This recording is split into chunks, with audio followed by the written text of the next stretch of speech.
ಇಲ್ಲ, ಒಂದು ತಿಂಗಳು ಈಗ ನಾನು ಮೌನ ವ್ರತದಲ್ಲಿ ಇದ್ದೀನಿ.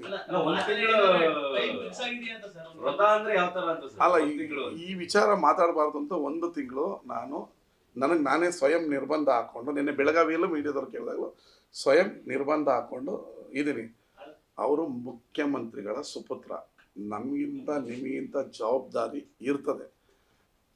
ಅವ್ರಿಗೊಂದು ಸೋದರನಾಗಿ ಮನಪೂರ್ವಕವಾಗಿ ಹೇಳಬಲ್ಲೆ, ಅಧಿಕಾರದಲ್ಲಿದ್ದವರು ಯಾವಾಗಲೂ ಶಾಂತ ಸ್ವಭಾವದಿಂದ ಹೋಗಬೇಕು.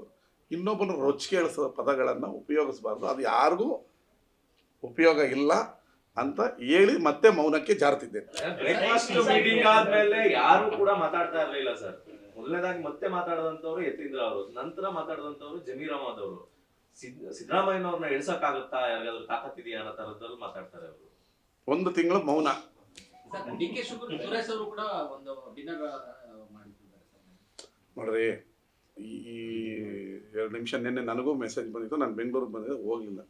ಮೊನ್ನೆ ನಾವು 10 ಜನ MLAಗಳು ಈಗ ಇಲ್ಲಿಂದ 700 ಕಿಲೋಮೀಟರ್ ಹೋಗಿದ್ದಾರೆ. ಈಗ ನಿಮ್ಮ ಮೀಡಿಯಾದವರೆಲ್ಲ ನಾಳೆ ಇವತ್ತು ಗೋವಾಗೆ ಹೋಗ್ತಾ ಇದ್ದಾರೆ. ಹಂಗಾರೆ ಮೀಡಿಯಾದವರೆಲ್ಲ ಸರ್ಕಾರದನ್ನ ಪ್ಲ್ಯಾನ್ ಮಾಡೋಕೆ ಗೋವಾಗ ಅವರೇ ಅಂತ ಹೇಳೋಕ್ಕಾಯ್ತದೆ ನಾವು? ಮೊನ್ನೆ 10 ಜನ, ನಾನು, ನಮ್ಮ ನಂಜೇಗೌಡರು, ನಮ್ಮ ಎಸ್ ಟಿ ಸೋಮಶೇಖರು, ವೆಂಕಟೇಶ್, ಇನ್ನೊಂದು 4-5 ಜನ MLAಗಳೆಲ್ಲ ಯಾರೋ ಒಂದು ಫಾರ್ಮ್ ಹೌಸಲ್ಲಿ ಒಳ್ಳೆ ನಾಟಿ ಕೋಳಿ ಮಾಡಿ ಊಟಕ್ಕೆ ಕರೆದಿದ್ರು.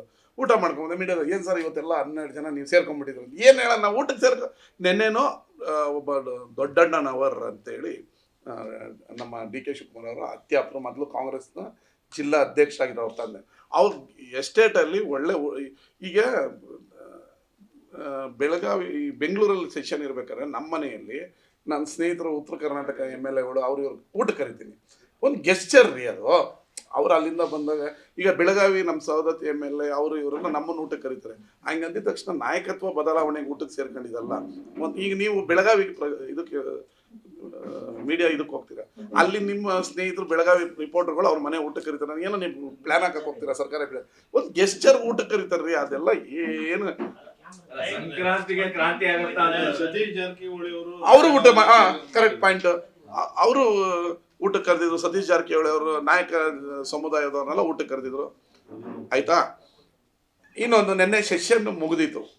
ಮುಗಿದ ಮೇಲೆ ಡಿ ಕೆ ಅವರು ಅವ್ರ ಚೇರಲ್ಲಿ ಕೂತ್ಕೊಂಡಿದ್ರು. ನಾವು ಒಂದು 15 ಜನ ಮುತ್ಕೊಂಡು ಒಳಗಡೆ ಸೆಷನ್ ಒಳಗಡೆ ಕ್ಯಾಮ್ರಾ ಎಲ್ಲ ಇಟ್ಟು ಮಾತಾಡ್ತಾ ಇದ್ರು. ಆಚೆ ಬಂದಾಗ ಒಬ್ಬರು ಮೀಡಿಯಾದವ್ರು, ಏನು ಸರ್ ಏನೋ ಎಲ್ಲ ಪ್ಲ್ಯಾನ್ ಹಾಕಿದ್ರು ಅಂತ ಇನ್ನೊಂದು ತಿಂಗಳಲ್ಲಿ ಏನಪ್ಪ ಮಾತಾಡೋಣ, DCM ಮಾತಾಡ್ತೀವಿ, CM ಹತ್ರನೂ ಮುತ್ಕೊಂಡಿರ್ತೀವಿ.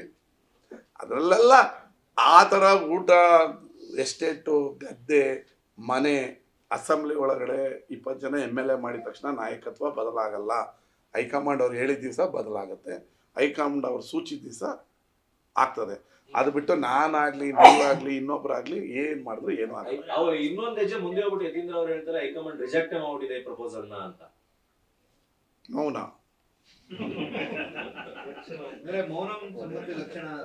ಮೌನ, ಒಂದು ತಿಂಗಳು ಮೌನ, ಕೆಲವೊಂದಕ್ಕೆ ಮೌನ. ಈಗ ನವೆಂಬರ್ ಕ್ರಾಂತಿ ಆಯ್ತು, ಡಿಸೆಂಬರ್ ಕ್ರಾಂತಿ ಆಯ್ತು, ಈಗ ಸಂಕ್ರಾಂತಿನ, ಈಗ ನಿಮ್ ಲೆಕ್ಕ ನೋಡಿದ್ರೆ ಮೌನ. ಸರ್, ಈಗ CM ಬದಲಾವಣೆ ವಿಚಾರದಲ್ಲಿ DK CM ಆಗ್ತಾರೆ ಅಂತ ಹೇಳಿ ಶಾಸಕರುಗಳಿಗೆ ನೋಟಿಸ್ ಹೋಗುತ್ತೆ. ಅದೇ ಯತೀಂದ್ರ ಸಿದ್ದರಾಮಯ್ಯ 5 ವರ್ಷ ಬದಲಾಗಲ್ಲ ಅಂತಂದ್ರೆ ಹೈಕಮಾಂಡ್ ಆಗ್ಲಿ ಅಧ್ಯಕ್ಷರಾಗ್ಲಿ ಯಾವುದೇ ರೀತಿ ನೋಟಿಸ್ ಕೊಡೋದಿಲ್ಲ. ಅಂದ್ರೆ ಒಬ್ರಿಗೊಂದು ನ್ಯಾಯನ ಸರ್ ಪಕ್ಷದಲ್ಲಿ ಏನ್ ನಡೀತಾ ಇದೆ? ಒಂದು ತಿಂಗಳು ಮೌನದಲ್ಲಿದ್ದೇನೆ. ಅದಾದ್ಮೇಲೆ ಎಲ್ಲ ಪ್ರಶ್ನೆಗೂ ಉತ್ತರ. ನೀವು ತಿರ್ಗಾ ಸಿಗ್ತಿರಲ್ಲ ನನಗೆ. ಅಲ್ಲ, ನಮ್ಗೆ ಓಪನ್ ಆಗಿ ಹೇಳಿದ್ರಲ್ಲ, ಯಾರು ಏನೋ ಇದ್ರ ಬಗ್ಗೆ ಮಾತಾಡಬಾರ್ದು ಅಂತ ಹೇಳಿದಾರೆ. ತಿರ್ಗಿ ಮಾತಾಡೋದು, ಈಗ ಮನೇಲಿ ತುಂಟು ಮಕ್ಕಳು ಇರ್ತಾರೆ, ಒಳ್ಳೆ ಮಕ್ಕಳು ಇರ್ತಾರೆ. ನಾನು ಒಳ್ಳೆ ಮಗ, ಅದಕ್ಕೆ ಮಾತಾಡಲ್ಲ. ಹೈಕಮಾಂಡ್ ಹೇಳಿದ್ನ ನಾನು ಫಾಲೋ ಮಾಡ್ಬೇಕಲ್ಲ.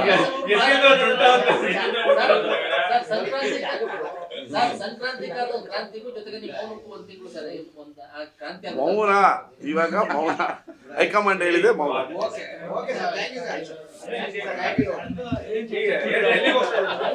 ನಾಳೆ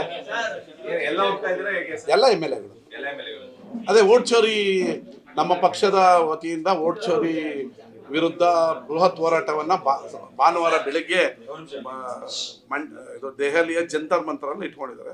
ಅದಕ್ಕೆ ನಾಳೆ 3 ಗಂಟೆಗೆ ನಾನು, ನಮ್ಮ ಉಸ್ತುವಾರಿ ಸಚಿವರು, MLAಗಳು ದೆಹಲಿಗೆ ಹೋಗಿ ಭಾನುವಾರ ಅಲ್ಲಿ ಭಾಗವಹಿಸಿ, ಭಾನುವಾರ ದೆಹಲಿಯಿಂದನೇ ಹುಬ್ಳಿಗೆ ಫ್ಲೈಟ್ ಮಾಡ್ಕೊಂಡಿದ್ವಿ. ಹುಬ್ಳಿಯಿಂದ ಸೆಷನ್ಗೆ ಹೋಗ್ತೀವಿ. ಈ ಎಲ್ಲ ಶಾಸಕರಿಗೂ ಹೋಗ್ಬೇಕು ಅಂತ ಸೂಚನೆ ಎಲ್ಲರೂ ಕೇಂದ್ರ ಹೋರಾಟ ಮಾಡ್ತಾ ಇದೀವಿ ಅಂತ ಹೆಚ್ಚುವರಿ ಟ್ರೈನ್ ಬೋಗಿ ಹಾಕೋದಕ್ಕೂ ನಿರಾಕರಿಸ್ತು. ದುಡ್ಡು ಕಟ್ತೀವಿ 1.5 ಕೋಟಿ ಅಂತ KPCC ಹೇಳಿದಾಗಲೂ ರೈಲ್ನ ಕೊಡೋದಕ್ಕೂ ನಿರಾಕರಿಸ್ತು. ಅದರಿಂದ ಶಾಸಕರು ಎಲ್ಲರೂ ಪ್ರತಿಯೊಬ್ಬರು ಭಾಗವಹಿಸಬೇಕು ಅಂತ ಹೇಳಿ ನಮ್ಗೆ ಹೇಳಿದ್ದಾರೆ. ಮೊನ್ನೆ CLP ಮೀಟಿಂಗಲ್ಲಿ ಹೇಳಿದ್ದಾರೆ. ಅದರಿಂದ ಹೋಗ್ತಾ ಇದ್ದೀವಿ.